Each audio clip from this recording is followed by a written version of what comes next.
शङ्किने तेषु दिमते च नमः प्रेक्ष्णे च वेदायुधिने च नमः स्वायुधाय च सुनन्वने च नमः श्रुत्याय च मत्याय च नमः काट्याय च नीत्याय च नमः सूत्याय च रस्याय च नमो नाट्याय च वै सन्ताय च नमः कूप्याय च वट्याय च नमो वश्याय च वश्याय च नमो भेक्ष्याय च विद्युत्याय च नमः इंद्रियाय च तप्याय च नमो वाक्याय च रेष्याय च नमो वास्तव्याय च वास्तुवाय च.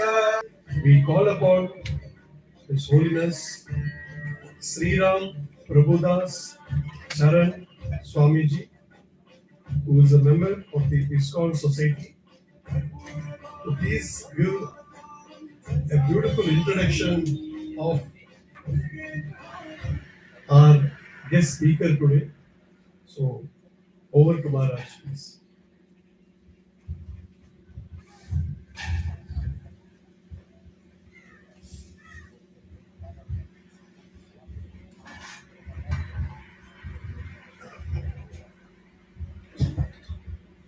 Today, we are all very blessed and very fortunate to have with us Shri Anilkumar sir, who you all know very well, know him to be the main person or the main translator of Baba's lecture for more than 30-40 years. So you must have heard him umpteen number of times and well accustomed to him more than me. But I had the wonderful opportunity to hear from him on numerous occasions here. And I feel myself blessed to hear various aspects from his wonderful words which he used to use. I want to tell you something which happened once, first time when I met him here. After hearing a lecture of his, I went to him and asked him, you must have you must have graduated from some of the Ivy Western universities or Western League. The kind of mastery you have on English language is unprecedented. How it's possible? You must have studied somewhere in UK or somewhere. I asked him. He told me that I want to tell you a truth. I'm actually a botanical student of botany. And I was really shocked. How come it's possible of such a man that he is having such a mastery of his words, language? If you ask him to speak on any subject or any philosophy, and in specific words, if you give 10 words, you have to describe. I don't think anybody else can do it except him. You know, in that way, we are very, very blessed today. And I am looking forward to hear much more from him. And today, it's a very auspicious day. And over to him, not taking much of his time. Thank you.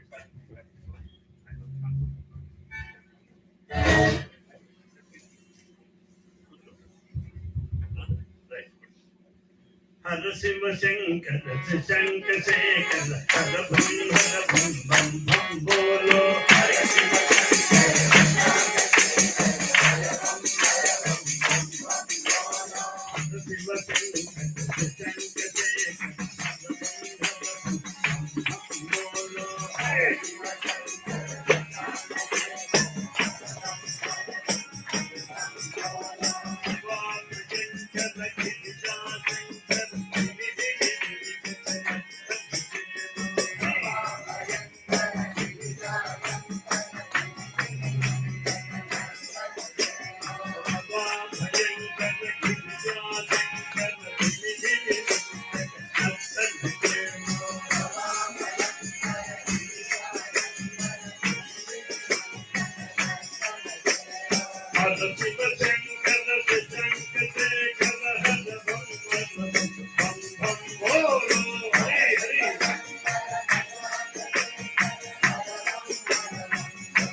My humble prostrations at the lotus feet of our most Lord Bhagavan, my prostrations to our Lord Ojeshwar, and my humble thanks and gratitude to each and every one of you for having made it convenient to be with us this pleasant evening.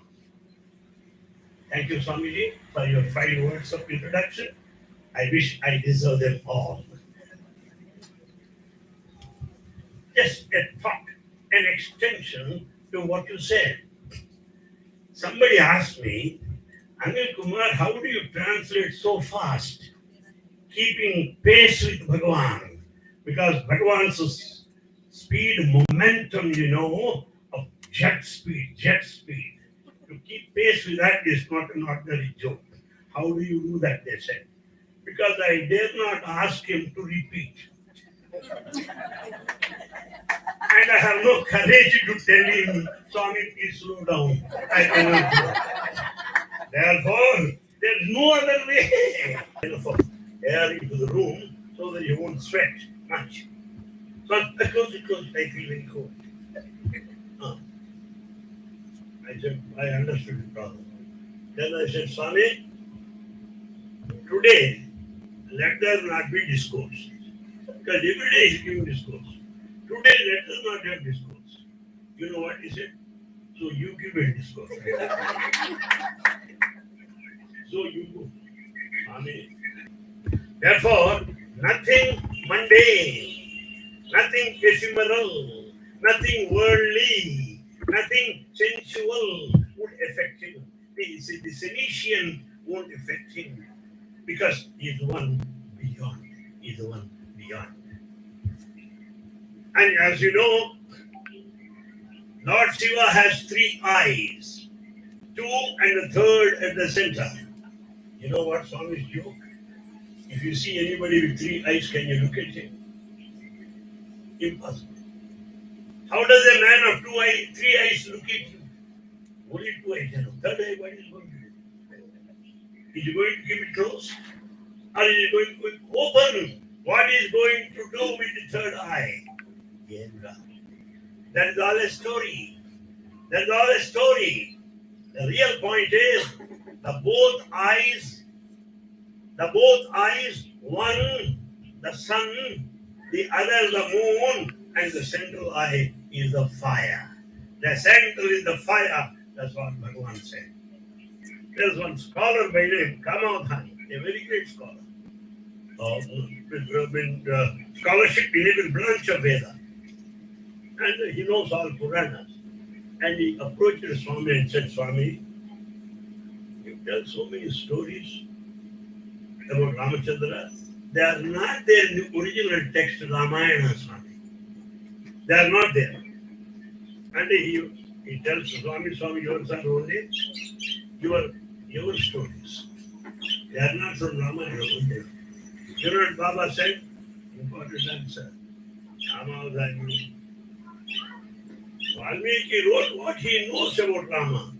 He cannot know more than Rama himself.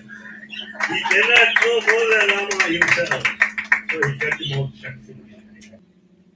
Of course, people will say, how can there be anything that's formless? Because we're senseless, we put that question. What does Baba say about it? Here is a flower. The flower has a a form. A rose flower or jasmine flower, whatever may be. But the smell of the flower has no form. See that? The smell of the flower has no form. That is the reality. Mother has a form, but mother's love towards the child has no form. So reality is formless. That expression may assume form, but truly speaking, formlessness is the nature of the divinity. That's what Swami said. Sarvendriya guna bhasam, sarvendriya nivarjitam. He has got all these attributes, but he has got nothing to do with them. Nothing to do with them, because he is formless, always.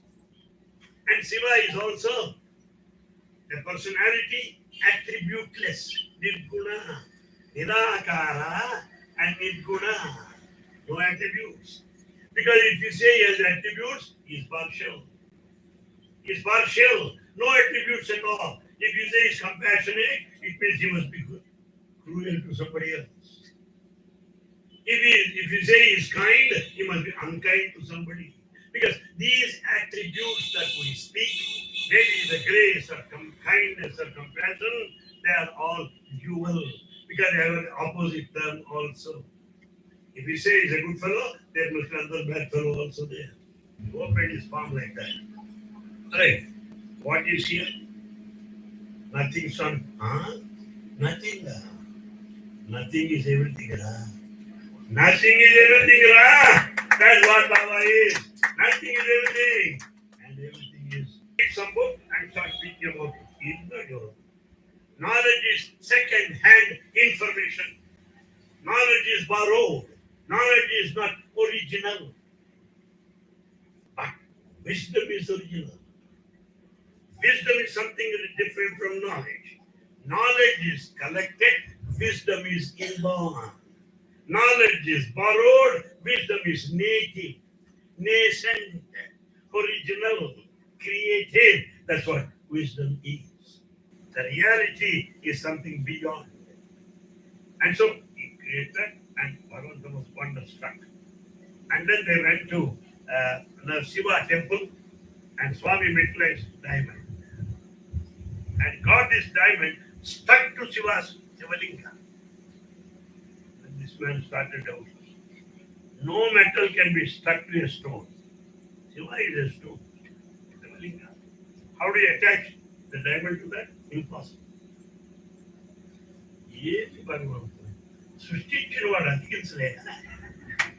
The one who created, can't you see that it is fixed there? Of the three gunas, sattva, rajas, tamo guna, which are to be offered, and one has to transcend these three qualities, then you can call it Trigunatītam, beyond these three. Trigunatītam. Even sattva, one has to transcend. Swami, a simple question. What? Sattva is the pious quality. Why should we transcend? Swami, no. One is an iron chain, other is a silver chain, third is a gold chain. A chain is a chain. Sattva guna is a golden chain. Raja guna is a silver chain. Sattva guna, this tamasic quality is iron chain. If you think I already know, it means you do not know that you do not know.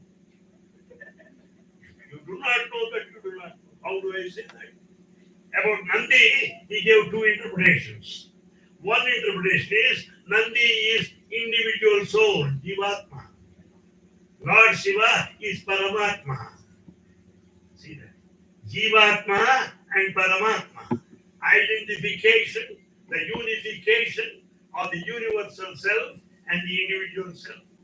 The unity of the cosmic self and the individual self. The universal mind and the individual mind. That unity, that's what Nandiswara.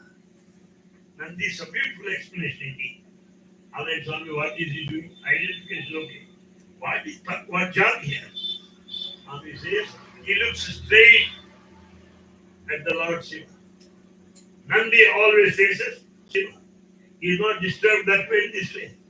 He is not disturbed by any huge gathering or less gathering. Nothing like that. Always concentrate on the. It means you should have the focused attention, total absolute concentration on the Lord as Nandi. Contact with Bhagwan. Like this, my friends. There are so many things I wanted to share. I think the time is being exhausted. And let us be respectful by retiring at this stage. Thank you very much. Thank you very much. Hare Om Shankara Om. Hey, Hare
Ramachandra ki Jai Bolo Bhagwan Ji Sache Baba Ji ki And that temple, when we asked for Maharaj as to why he is doing it, he says that the temple which they build will be there for 1,000 years. That is why, it is like done in the Quran thing. For the last 10 years, Swamiji has been a part of that force to do it out there. And today the stela has already come up there. And there today, the presiding deity will be again Radha Krishna there and Chaitanya Maharaj. And it's a very, very beautiful temple. In fact, our wardens are also, as gone. A few of us have been privileged to visit that place and see it. It's very, very beautiful, and Swamiji is behind that. And we are today inspired, and before wasting any time, I would request Swamiji. Before he became a Swamiji, the avatar, before he took this avatar, he was also a mechanical engineer by profession. He's done his MBA. He was also in the bank in a very, very big position in the Middle East. He left all those and he took brahmacharya, and he is leading in the Krishna consciousness. There are about, if you go to that place in the ISKCON, they don't even have lights, no electricity. They are all completely into the sadhana life. And even in the night they do not, so about 6 o'clock, 7 o'clock, there is completely darkness, and in the light, if you go there in the evening and sing the bhajans there and do it, it's such a very, very divine feast. So they are from that atmosphere, and today we are blessed to have Maharaj with us. And I request and pray to Maharaj that he gives us a few things, from his thing of food. So, Ekadasi.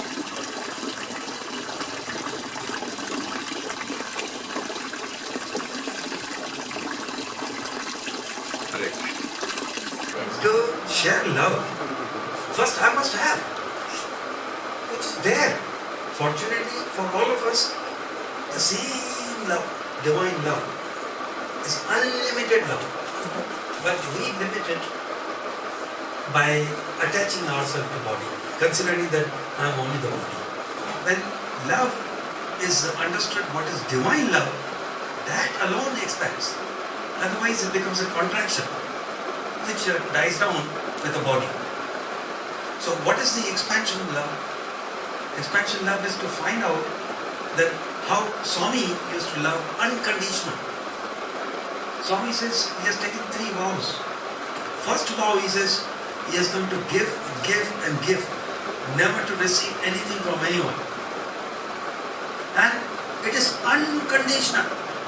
Whether it's a rich person or a poor person, whether he is sick or healthy or wealthy, his love is unconditional to everyone. Second dimension of divine love is the changeless. His love doesn't change. I may be praising Swami, therefore he is loving me. Tomorrow if I physically go away from Swami, then he will stop giving me love, then it is not divine love. So, when we have that divine love we develop within ourselves, then there's no need to say that, oh, I'm going to share my love with you. Automatically it flows. Swami had said that, see, this top to toe is Satyam and Premam. Whatever I bring, whatever comes out from me also will be Premam. This room we consider as a nice room where we can be together, shrine room or puja room or drawing room, whatever you call. Now this room, actually what it is confined by these walls. So it's a limited space. Right? If I remove this wall, it becomes so big. If I remove this wall, it still becomes, if it is the building is continuing, if I remove this wall, it becomes so big. Remove all the walls, then there is space here and there is space outside. It is same, no limit. So sin is the quality of each one of us. We are divine. How can it be?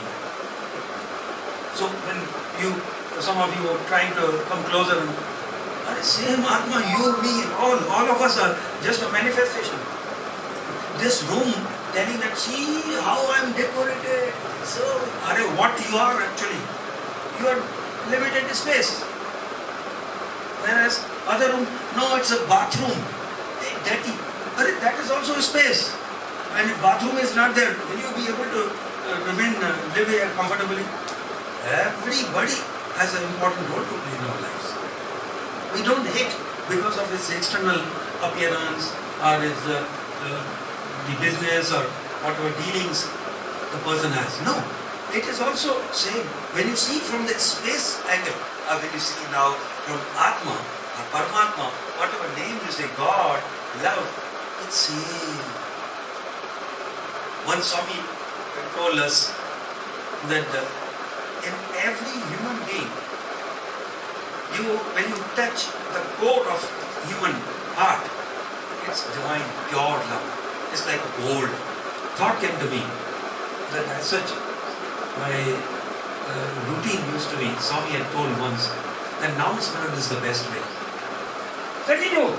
So I, looking at him, Sai Ram, Sai Ram. Then he's looking at me, Sai Ram, Sai Ram. Wherever you go, he's there. You don't have to say that I'm carrying Swami. Swami is already there. So this was the request of sharing. How are you, sir? Swami's grace and destined to be together. Wonderfully. I was asking from morning, where is Bhagia, sir? I said yes. See, such a strong feeling. The thoughts are so powerful. And we felt that he required. And Swami brought me with my pulling ear. Hey, come.